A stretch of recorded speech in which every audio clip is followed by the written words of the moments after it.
Welcome to the Birthing Conscious Humans podcast, a series of weekly conversations with friends, families and professionals intending to deepen our conscious awareness of birth from a baby's perspective. My name is Sophia. I'm a baby doula, or in other words, a person who supports pregnancy and birth from a baby's perspective.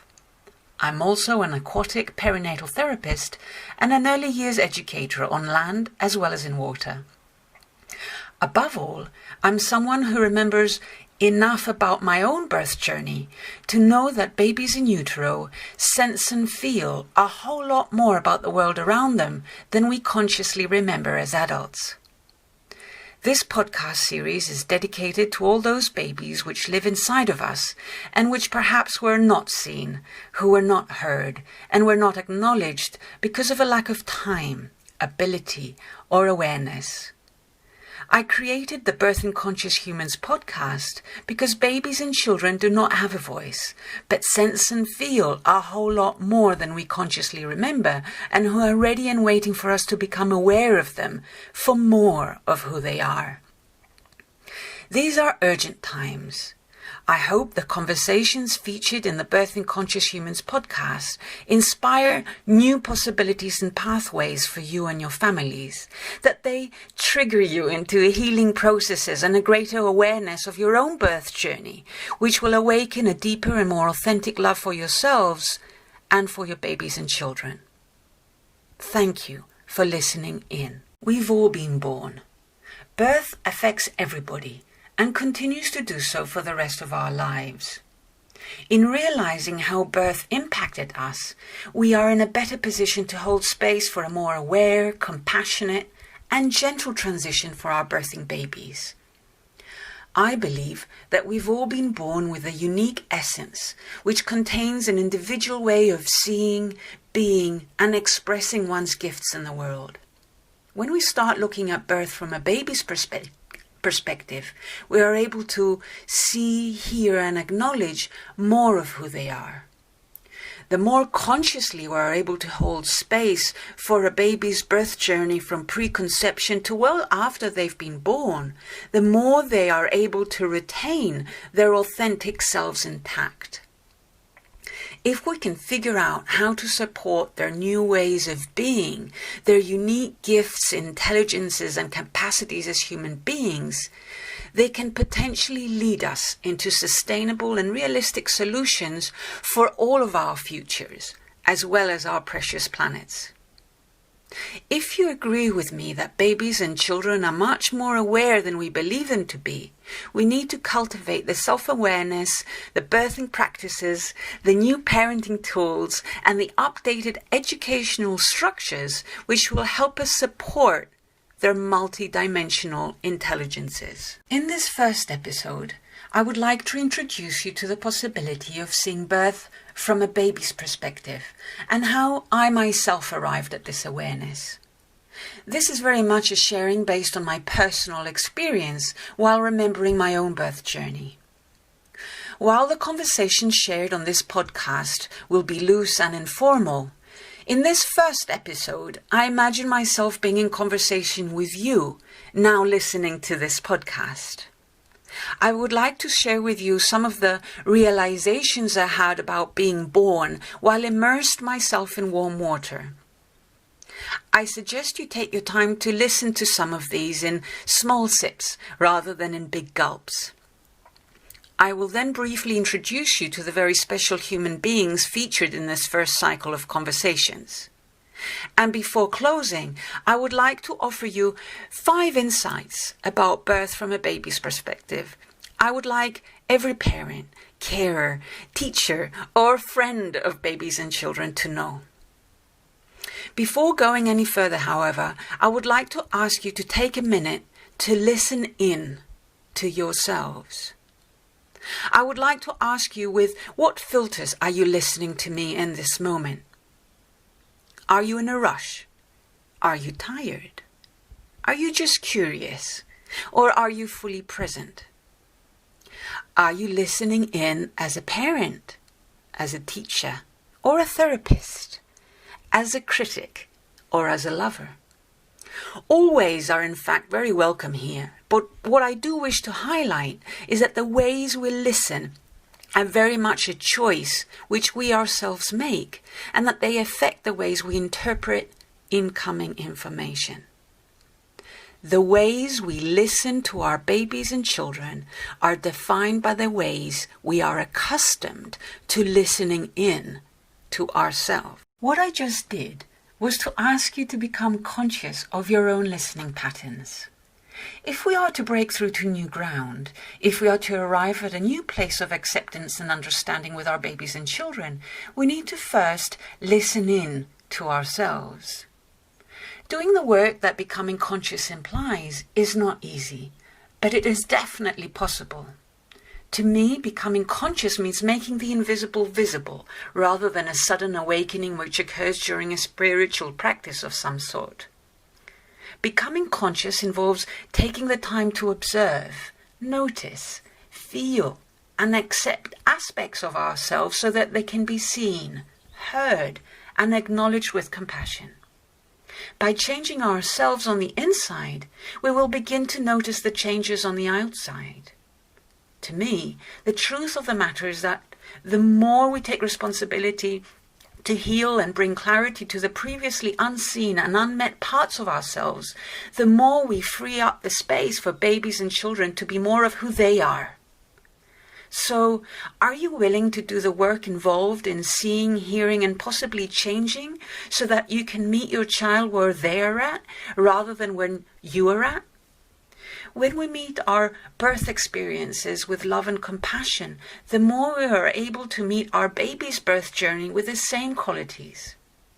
When, for example, an expecting mother or father heals the impact from their own traumatic birth experience, the less likely their own baby is to regenerate the same patterns. Diffusing our own patterns allows our babies and children more options to choose from other than our own. I agree this can feel a lot of responsibility to bear, but revisiting our own birth stories and patterns is not restricted to parents and carers alone. Anyone working in the field of pregnancy and birth has an impact on the way babies are born and received.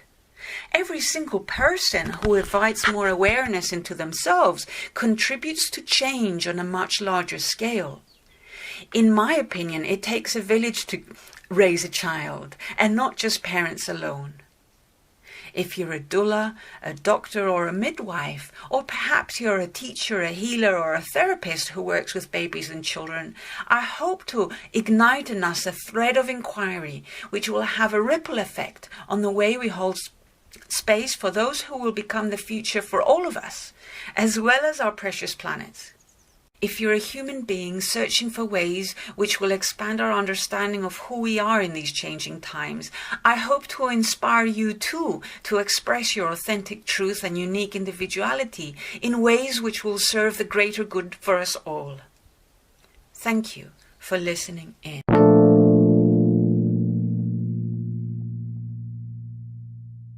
May I remind you at this point that all contributors featured in this podcast, including myself, are available for online support or to answer any questions which arise while listening in.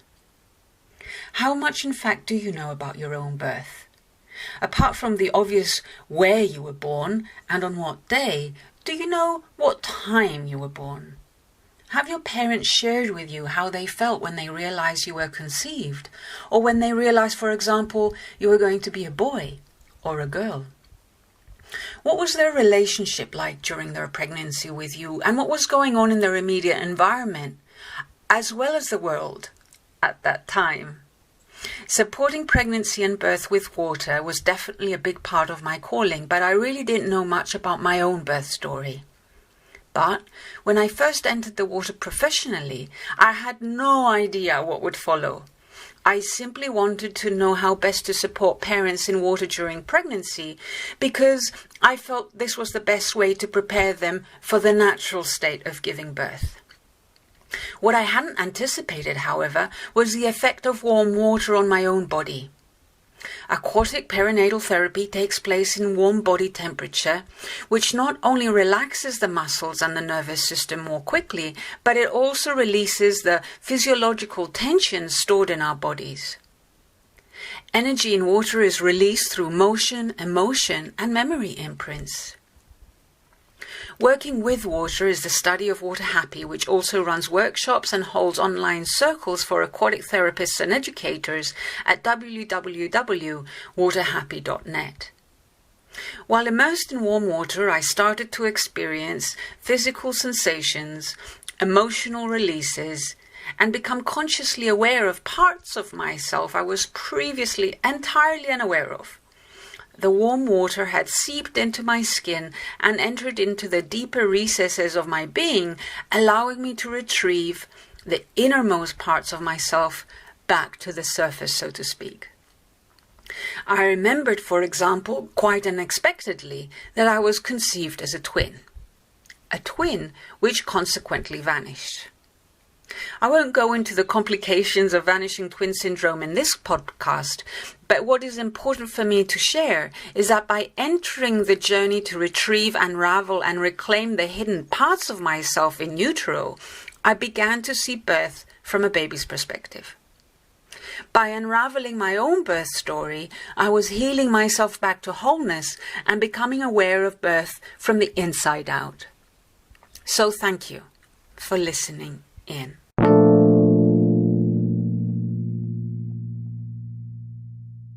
If at this point you would like more facts and information, there is a wonderful source of scientific research and evidence to support the awareness of birth from a baby's perspective called APA. The Association of Pre- and Perinatal Psychology and Health testifies to the fact that our conscious awareness of birth is currently evolving deeper than ever before. The human birth journey is an incredible field of study which touches on the metaphysical, particularly if you believe that we exist on some level before we are born, and that our essence enters our physical bodies to have an experience of being human. I'm rather accepting of all possibilities myself, since my main motivation has been to discover as many aspects of myself as possible. I adhere to the view that the most effective way of bringing about change in the world is through healing myself back to wholeness. By claiming back the previously unseen aspects of myself while in utero, I began to develop a sense of self-assuredness that I had never quite felt before. I realized it came from getting to know myself from the inside out. This empowered feeling allowed me to take responsibility for my own way of perceiving my life and to find the courage to bring it out into the world so that I can now share it with you in this way without doubting the validity of my own experience. Through my own embodied experience, I realized a number of things which drastically altered my way of perceiving and consequently receiving the world. While immersed in warm water, I experienced the physical imprints of my own birth experience, which were still very much alive in me.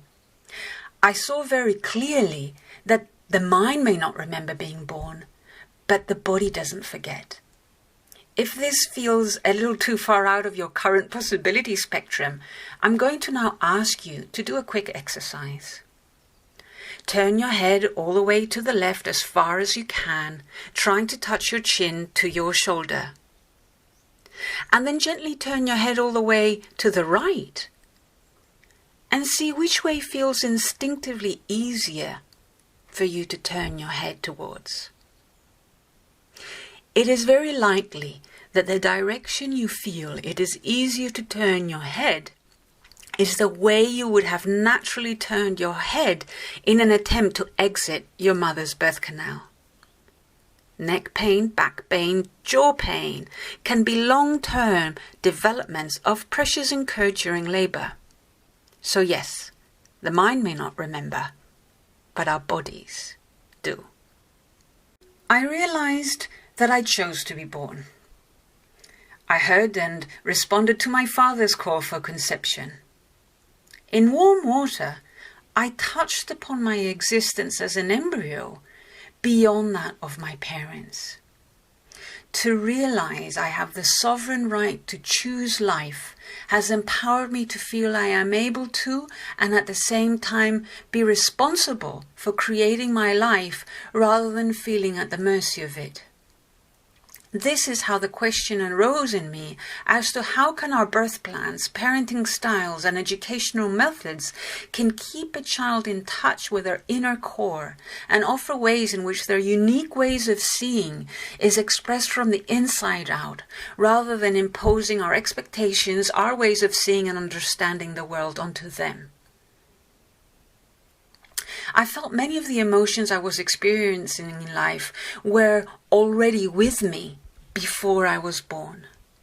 My body was already feeling intensely sad, angry, and scared while in the womb.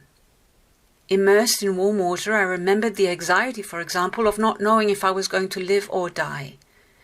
This made me realize that the very visible final act of being born is only the tip of the iceberg, so to speak, and that the months preparing to conceive and the 9 months of pregnancy, which are invisible to the human eye, are just as vital parts for the formation of one's birth journey.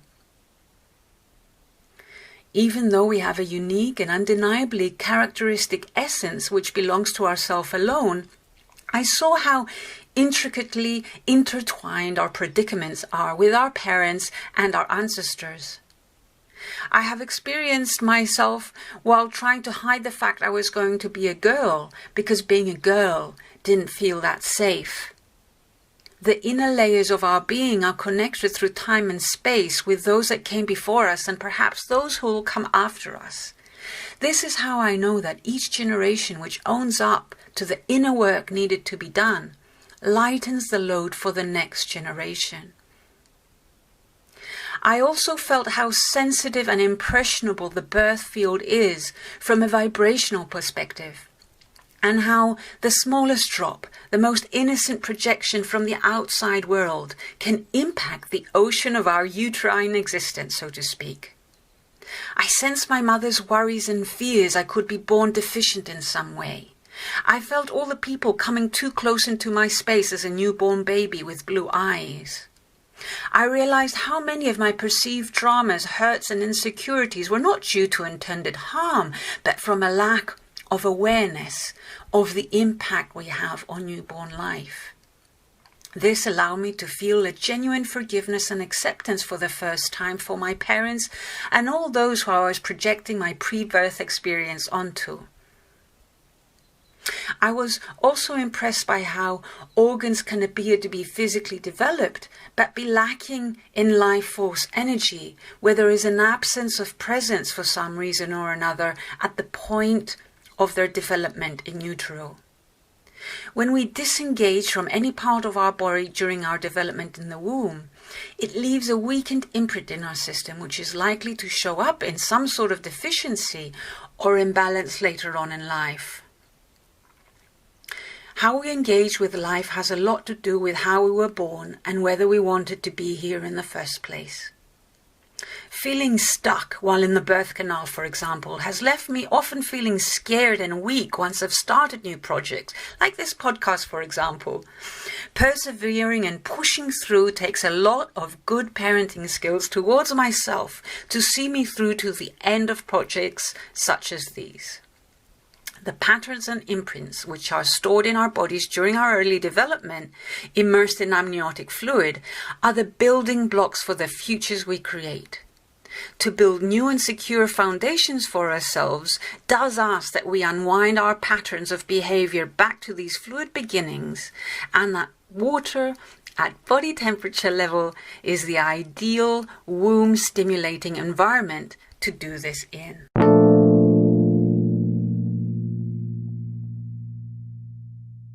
Wow, a lot comes up in warm water when you listen in, right? Please do take the time to feel into all this for yourselves, to see if what I'm sharing with you here today resonates with an element of truth. Please observe whether some of these ideas generate more questions for you, and if you feel that how you were born impacts your current reality, or that how you gave birth still impacts your child's, please do contact me directly at aquaticdoulaservices@gmail.com or send me a message at Birthing Conscious Humans on Facebook.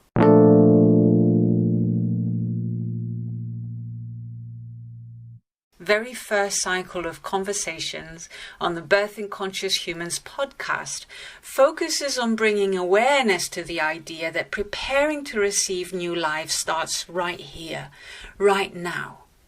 Preparing for conception starts with us listening in. I'm grateful to these close friends and fellow human beings who have said yes to sharing their time, energy, and wisdom with us on this podcast, and who are genuinely committed to a path of authentic individuality. Their depth of awareness and experience in their individual ways of serving their communities allows us to ask some poignant questions about birth from a baby's perspective.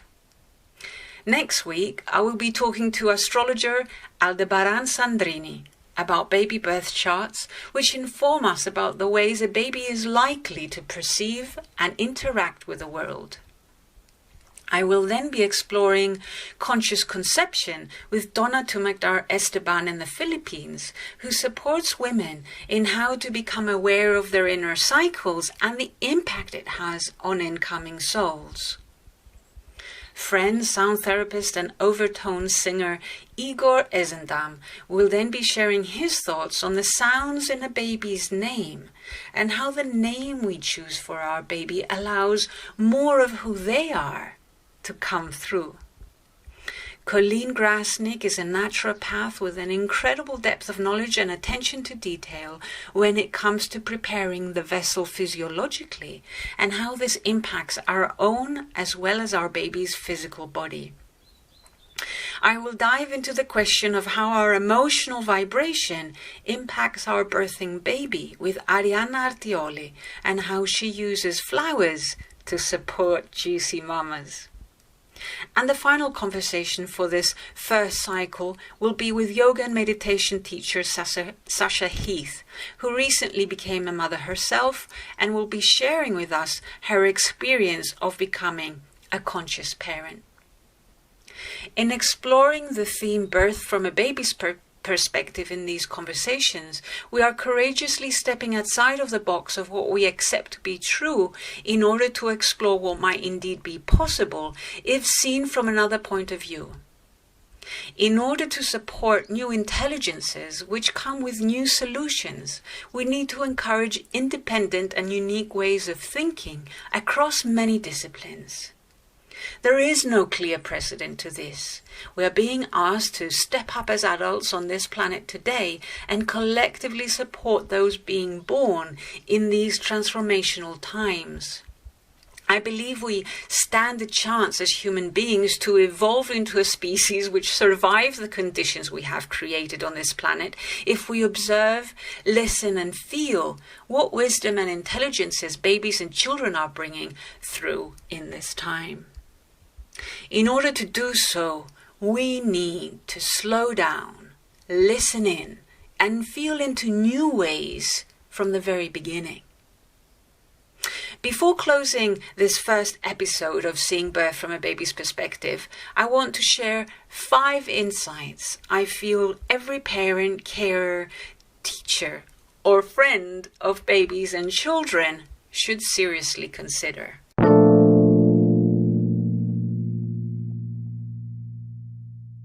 The first insight I would like to share is that we choose to be born. Babies don't need us to be perfect, but because they feel when our words and actions are out of alignment with our vibration, the best way to up ourselves for their benefit is to do the work in becoming aware of ourselves and the impact we have on others. Offer babies and children manageable choices and listen carefully for their non-verbal cues. Insight number 2. We are multidimensional human beings contained in a single body. We have a spirit and a soul, as well as a thinking, emotional and physical body. In order for us to feel safe and at home in our bodies, we need to feel met on all levels. Babies are asking us to feel deeper into the more sensitive and subtle aspects of ourselves. The more expanded our awareness is, the more we can meet babies for more of who they are. Insight number 3. Babies experience life in utero vibrationally. When we are unaware of how energy exchanges affect babies and children, it is like saying your reality does not exist. Instead, it feels like we are forcing them to adapt quickly to an adult sense of time and the dense physical gravity of a 3-dimensional world without their consent.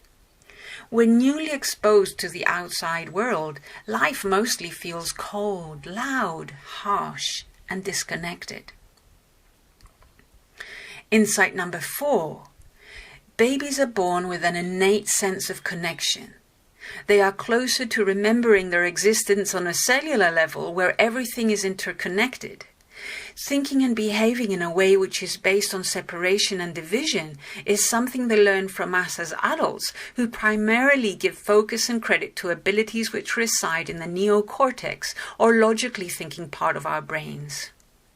By staying in our hearts and cultivating our emotional well-being, we are more likely to resonate with a baby's natural way of feeling the world. Insight number 5. We belong first and foremost to ourselves. We all have a unique rhythm and tempo which is mostly determined by our breath and heart rate. By attentively listening into and respecting every child's unique rhythm and tempo, we are saying, I see you, I hear you, and I respect your borders and boundaries within your sovereign space. Understanding that we have the right to choose who and when can enter our personal space is our birthright. Babies and children ask us to listen in with our whole being, because this is the way they sense and feel their environment. For us to do so requires us to remember abilities we too have, but that we have perhaps forgotten. We have unconsciously associated sensitive with vulnerable, and have consequently cut ourselves off from the most innocent and intuitive aspects of ourselves.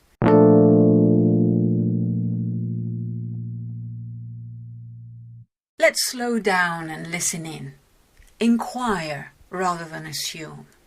Offer our babies and children choices and ask for their consent so that we can accept them for who they are.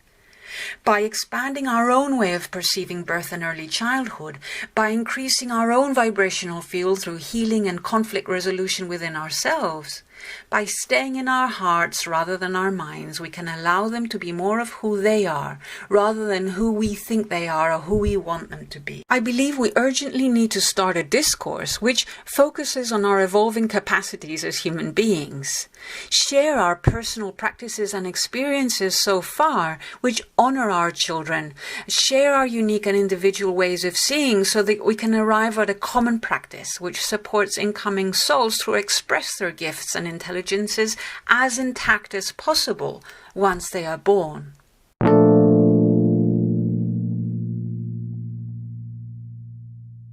Lastly, I believe our awakening families are not alone. I believe it takes a village to create new family structures and support systems to replace old and dysfunctional ones.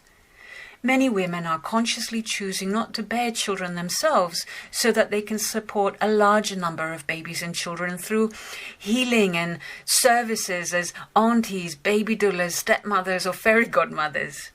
The way we hold space for babies and children in the future will be a reflection of our community's awareness and capacity to foster new ways of being. This is why I have reached out to a number of dear friends and professionals across the globe who have been walking the path of consciousness for long enough to know the difference between doing the work or talking the talk. We are moving into an age in which our unique gifts and experiences are keys to a collective intelligence which we will call our new and shared reality. This is a time to open out, speak up, and stand tall in our truth so that we can lead us along new pathways. Voices which resonate as true and real will be those that come from the heart rather than those which come from power or authority. Please listen in to the Birthing Conscious Humans podcast series going live on Anchor on September 17th. A new interview will be released each week. This is a service and an offering from all of those involved in the making of this series, dedicated to the babies and children of this world. If you enjoy what you hear and it resonates with you too, please share the podcast so others might enjoy it. You may contact each individual presenter separately, or you may send in your reflections or further questions, which will help me generate more content. If you would like to contribute in some way through expertise or experience, please contact me at aquaticdoulaservices@gmail.com. Should you feel you wish to contribute to this work financially, you may donate via PayPal. Thank you for listening in.